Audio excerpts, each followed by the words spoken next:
I'm making a video about cancel culture and I'm interviewing members of the public about it. Would you like to take part? What is this? Cancel culture? Cancel culture. Cancel culture. Cancel culture. Cancel culture. Cancel culture. The goal of cancel culture is to make decent Americans live in fear of being fired. Some call it a restriction of free speech, others call it holding people accountable for their actions. J.K. Rowling has been cancelled. Social media has given us the power to post what we want, when we want, for all to see. I'm Chris Boutté. I created the Rewired Soul YouTube channel. But this has also given us the ability to call people out more than ever. Chris Boutté is a rather infamous figure within the communities of YouTube. I think this man is dangerous. But what somebody may think is a cancelable offence, somebody else might not. Something that doesn't prepare you for just so many people just thinking you're a terrible person. In this video, I'm going to try and sum up both sides of the debate and answer if we should cancel culture. Do you think we should cancel culture? Should we cancel culture? Let's see, I might get cancelled after this. Cancel culture is generally defined as the collective action of boycotting or withdrawing support from a person, organisation or business. But if you think about it, what even is cancel culture? As this article states, although cancel culture is not a movement, it is neither leaders nor membership. And those who take part in it do so erratically, maybe only once, and share no coherent ideology. There have been numerous ways in which people have been cancelled. YouTubers and influencers have lost thousands of followers, guest speakers have been banned, academics have left their jobs, people have received death threats and online abuse, and some have been removed from Twitter. Others made careers out of saying cancelable things. But some argue that the act of cancelling itself isn't new, as cancel culture appears to channel black empowerment movements dating as far back as the civil rights boycotts of the 1950s and 60s. Because if you don't have the ability to stop something through political means, what you can do is refuse to participate. Instead, social media could have just made cancel culture more widespread and visible, while also giving a bigger platform to marginalised voices. But on the other hand, cancel culture has also been likened to a witch hunt. The speed, sloppiness, and relative anonymity of social media hasn't created a radically new strain of bullying, it's just facilitated and exacerbated an old one. Which is kind of confusing, right? Because these are two very different views. So how can cancel culture mean such different things to different people? Well, let's go outside. Okay, so I'm here in London and I'm going to interview members of the public about their opinions on cancel culture. What does cancel culture mean to you? Not very much. Trying to call someone out and shaming them to feel a bit embarrassed. As in like cancel flat culture. Denying history, denying the past, because people seem to want to forget a lot of the bad things, particularly that have happened, but are undeniable. Would you like to take part? No, that's all right. So, what I have noticed is that there's a very distinct divide when I go up and ask people if they'd like to be in the interviews. Firstly, they either don't know what it is, or secondly, they do know what it is, but they're too scared to talk to me about it. When people don't like what you're saying, then they say, remove this person from the internet. I also think that people don't want me to disturb them on their lunch break, which is fair enough. Have you heard about it in the news or anything? Oh, wait. No, it's come into my mind. So what you're talking about is that you like deplatform someone, right? So as you can see, cancel culture is pretty wide scale. But while we have the criminal justice system to determine whether a person is guilty of a crime, what system do we have to determine if someone has committed a cancelable offence? What do you think is something that could get someone cancelled? I'm not altogether sure. I mean, I really can't answer the question. What I think is right, a lot of other people think is wrong, and vice versa. When someone says something that's against the left-leaning kind of principles and stuff. What is not politically correct. I decided to make an Instagram poll to find out more. For example, the majority voted that the time and age at which somebody made a cancelable offence should be taken into consideration. 91% also agree that there's a difference between somebody making a one-off cancelable offence and somebody making the offence repeatedly. And while most agreed that talent is not synonymous with character, the majority also voted that the job of the person should be taken into consideration. I think because a lot of people are listening to them, to an extent, yes. But I think because we have quite a blurring these days between what is a celebrity and what is just a person who's developed a following on YouTube, then it's quite difficult for people to know that. Let's be real here. These interviews and Instagram poll results only give us insight into the views of a minute percentage of the general population. But it did make me realise that we all have very different ideas on what is a cancelable offence. So if we can't all agree on why somebody should be cancelled, who should get the final say? Realistically, the act of being cancelled is based on collective action, right? But is the majority view always the right or moral one? Critics Critics of cancel culture have likened it to mob mentality, defined as a large and disorderly crowd of people, especially one bent on riotous or destructive action. Some argue that the dangers of mob mentality are that it can create an unfair standard of dialogue in our culture, which allows no room for disagreement or forgiveness, potentially restricting our freedom of speech. Well, actually, I was born in apartheid South Africa, where black people couldn't say what they wanted to say, you couldn't express yourself, you couldn't do what you wanted to do. And then coming to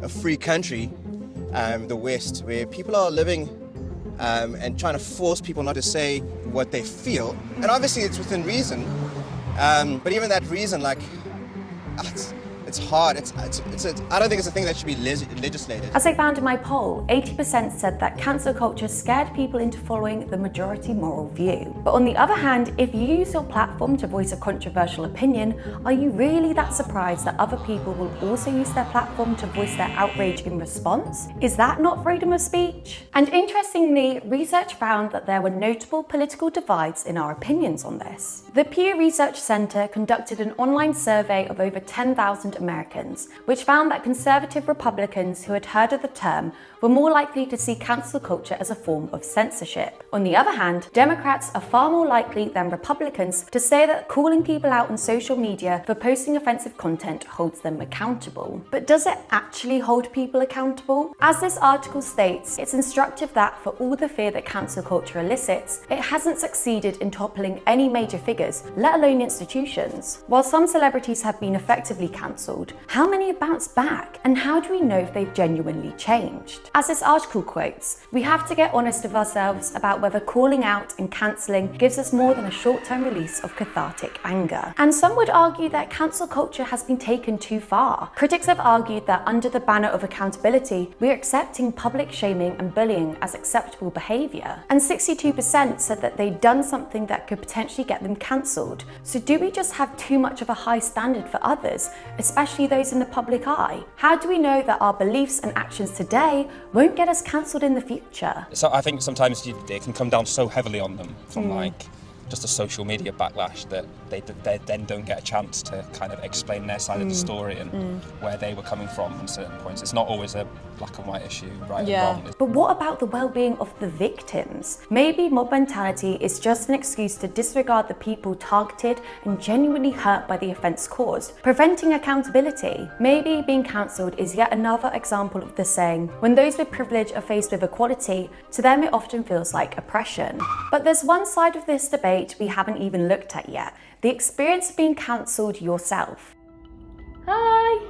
So I'm Chris Boutté. This is Chris. He's a YouTuber with 80,000 subscribers, and in 2019 he got cancelled big time. I created the Rewired Soul YouTube channel. I'm a recovering drug addict. I got sober in 2012. And yeah, after getting sober, one of the things that they teach us is, hey, best thing you could do is help other people. And unlike the UK, here in the United States, healthcare, addiction treatment, mental health care, it's very, very expensive. So I was like, hey, why don't I just start doing this on YouTube? Well, anyways, my girlfriend and her friend, they kept showing me videos by this YouTuber named Trisha.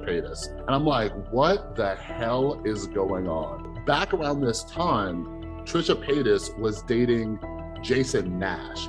They were putting on full display their toxic, abusive relationship. Wait. She sat here like a prison guard, and I was like, Trisha, get out of the way. And I was Is this true? Yeah. I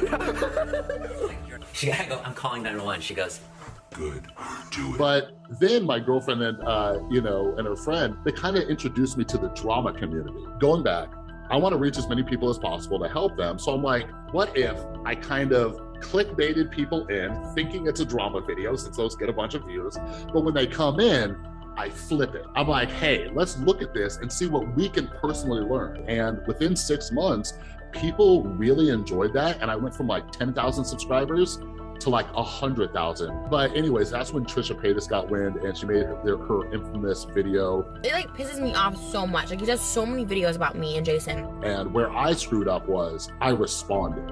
And I responded a few times. For various critics, they argued that Chris was using mental health as a guise for being a drama channel, and how making speculations about those in the public eye, especially as someone without the qualifications to do so, could stigmatize the mental health community. And that's when it turned into hundreds of thousands of people coming after me. I'm losing subscribers. I'm getting threats. People are threatening to rape and kill my mom.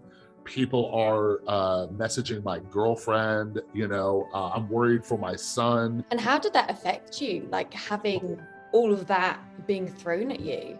It was something. So this all happened the week that I was going to Florida. So I was across the country. Like there was a point where I broke down and I cried in the airport just coming home. Like just everything was like coming down on me, and my girlfriend was worried that I was going to relapse on drugs and alcohol. And there's something that doesn't prepare you for just so many people just thinking you're a terrible person when you're trying to do good, right? And we all screw up, right? But something I realized about cancel culture is the punishment is often disproportionate to the crime. As I mentioned, I can see where I screwed up and everything like that.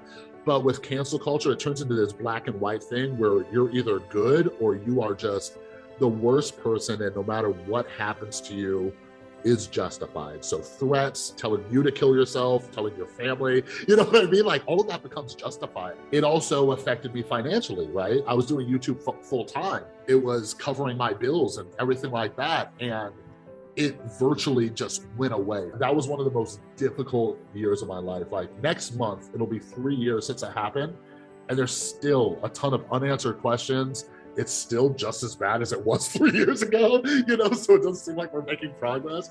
It's crazy. Would you say that there's some cases where someone being cancelled is justified? Off the top of my head, it's hard for me to think of an instance where it is justified. Because what we're talking about here is, can people change, right? That's the overall question with cancel culture. If we're telling somebody that this moment in your life defines you forever, now we've just given that person the opportunity to stay bad, to not learn. Like, why would somebody want to learn from a mistake if nobody's going to forgive them? Do you think people have forgiven you? This is probably your best question. I haven't thought about this. No, I haven't had anybody reach out, you know? I've had the same people who stuck with me through it.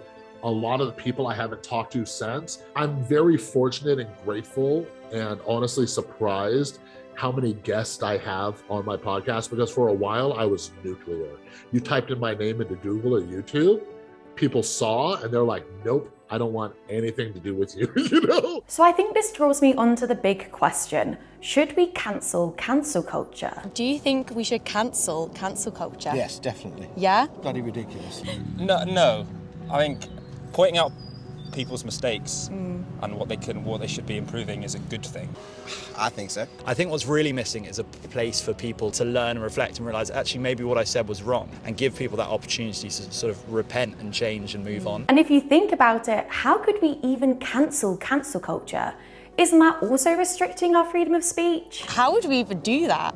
Well, you can't, can you? That's the problem. Yeah.